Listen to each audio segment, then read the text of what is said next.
India has been active in forums such as the G20 and the UN.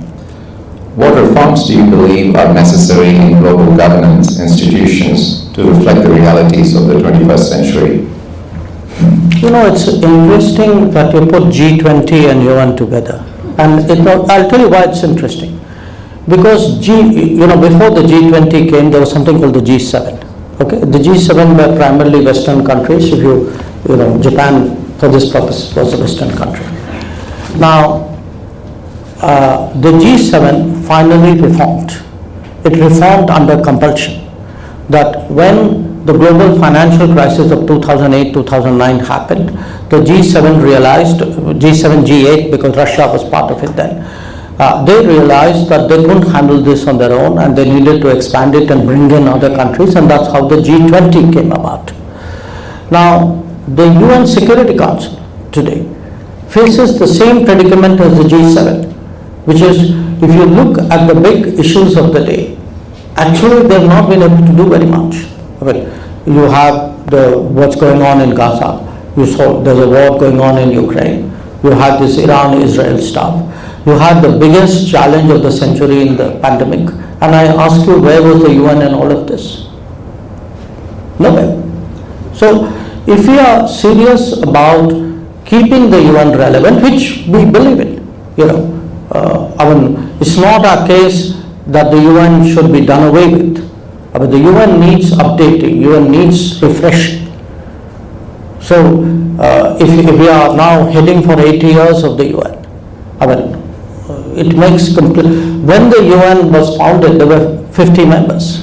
Today there are almost 200. So think of it in any domain. If there's a quadrupling, if your shareholders have quadrupled, if your numbers of students have grown 4 times, if your employees have grown 4 times, how can you continue working the same way? It doesn't make any sense. But the G20 shows that it can be done. And we hope at some stage the UN, because I can tell you the majority of members want change. That the problem is a few who are blocking it, using arcane procedures and, wanting, I think they're not even serving their own interest well, because what they are doing is, they think they're protecting their interest, but they're harming the institution. So overall, actually, their investment is getting less value there. Thank you for that. So last question from me before we open up to the audience. It's a fireside chat, so a more personal question. From being a diplomat to a minister, your transition into public life has been quite remarkable. What have been your biggest learnings, and what advice would you offer to the next generation shaping the future? Well, my biggest learning is the next generation has a lot of advice to give me. It's amazing today how interactive the world is. For me, really a discovery how interested people are in foreign policy. During the last general elections in India,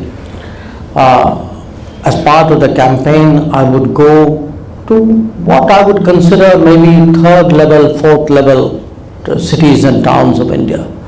And I was honestly taken aback at the level of interest in the world, level of understanding of what was happening, level of questioning about, what we are doing, and I was quite serious. I get honestly a lot of advice, and sometimes very good advice about how we should be engaging the world. But to me, I take heart because as a student of history in a way, I've always felt that many of India's problems in the past, I'm talking of distant past, hundreds of years ago, 500 years, 600 years, maybe more, was we were impervious to the changes which were going on in the world, So it could be changes which happened in West Asia and the Middle East. It could be changes which happened when sea power, when Europeans were able to harness sea power and go about establishing their influence. So in a way, we kind of were engrossed in a world of our own and missed a lot of what was happening in the global environment. Today, I really, if you ask me, obviously as a minister, my primary responsibility is to secure my country's interests. But beyond that, to me as a personal mission, it would be how do I heighten interest in foreign affairs in the country, which I believe is necessary for a world where a globalized world, a more technology-centered world where young people should understand that anything which happens in some other part of the world can impact them. And I'm very heartened by what I see.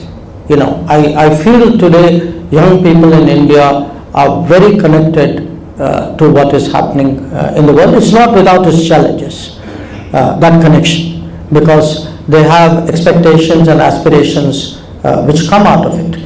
But all in all, I would say, to me, that has been a very, very big source of satisfaction. Okay, with that, I think we'll open questions to the audience.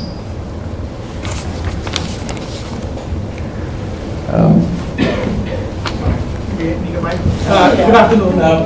Thank you for having us. My name is Amit Kumar. I work for a company called Wipro, part of the leadership team. Also a stipendium 97 batch chemistry, so similar course. I want to take you away a little bit from what you do to who you are, something similar to what you asked. How have you transformed yourself and your leadership style from your role as a foreign services officer to foreign secretary to minister, now shaping the agenda of foreign affairs? Second part of it is how do you learn? How do you prepare yourself for meeting? What do you do to you go after one meeting to the other? What keeps you, how do you prepare for those? In a way, you make transitions. Often the transitions make you. Okay. If you are in a position, in my case, let us say I was ambassador here. I went back to Delhi as foreign secretary. I briefly was in the corporate world, and then I came into the political world. Each one, the foreign secretary bit wasn't that hard because it was an extrapolation of what I was already doing. But my first transition shift was really to move into the world of business, where the metrics, the expectations, the working style was very, very different. I think a lot of it is to adjust to that, and there has to be a desire to prove yourself and try to do better in a new environment than the people who are already inhabiting it. Now, that's not, for me, that unnatural, because if you look at really what a diplomat does, we are parachutists, okay?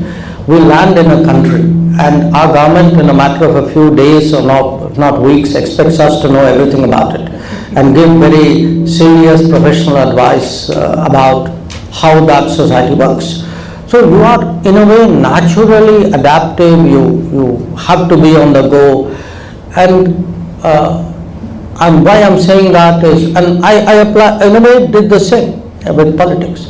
And frankly, it's amazing how much you can learn by imitating people. You sit in an environment, you watch people. It is like a best practices. I entered cabinet, okay? So I'm new to politics. Now, I know my subject. I know the foreign ministry side of it, but I don't know the politics side of it. And you learn politics by watching people who are frankly better than you, longer than you, more experienced than you. And you absorb to a point where you come up to their level. That's why best practices are best practices. But the preparing, I just put a simple proposition to you. At the end of the day, you have to work very hard because there's no getting away from it. But certainly in politics or in diplomacy, you have to try to put yourself in the shoes of other people. If I were meeting you, I would try not only to know everything about you, but I would try to imagine what you would be thinking about me, or what you would be thinking about the problem which we are meeting about. And that's not that easy to do. You have to make that effort, which means you have to be interested in other people. Not just a biodata, not just a balance sheet. I mean, ideally, if I were meeting you, I would like to know about your life, what you do, what your interests are, what have you done before, so that it's, so now if you've been doing it for some time, I mean, now for example, I've just done 6 years as a minister. I pretty much know all the other foreign ministers of the world. And I make it a point to have that relationship, with them, not just, business done, transaction over. But you sit and discuss other things, sports, whatever, you take your pick. I think that makes a big difference.